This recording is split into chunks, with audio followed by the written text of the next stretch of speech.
mo kahit alam kong pahirapan. Ako'y nalilito kung ano ang gagawin. Lalapitan ba kita o kakapalan ko na lang mukha ko? Kaso di nga lang ako makagalaw. Natuliro isip kong nalilito, hindi alam kung paano gagawin. Aminadong mahiyain, pero di ko alam kung paano sasabihin. Kung lalapitan ko na siya, pwede po ba na malaman lang iyong pangalan? Sana pwede pong makuha para baka save yung datingan mo sa iba-iba't babaeng nang nakita ko. Di ko alam kung paano ko mapaliwanag. Doon ko na palang kita na nakita ang lakas ng iyong appeal, para kang nakamix sa feel. Kaya kapag merong tumitingin sa'yo, nakaka-relax sa feel.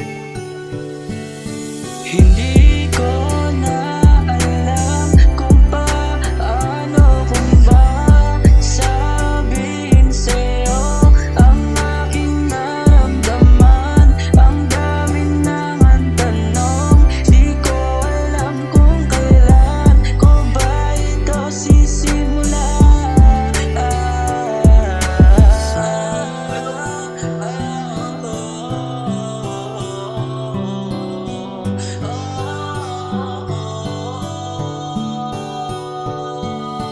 Dami ng tanong na bubuo sa isip ko kung paano nga kita makikilala.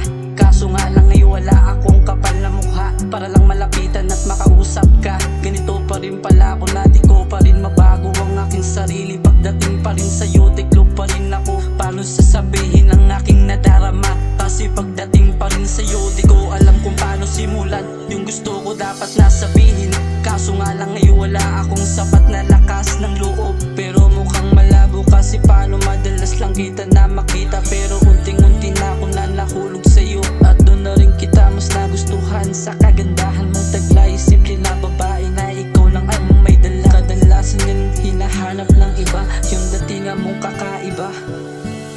Hindi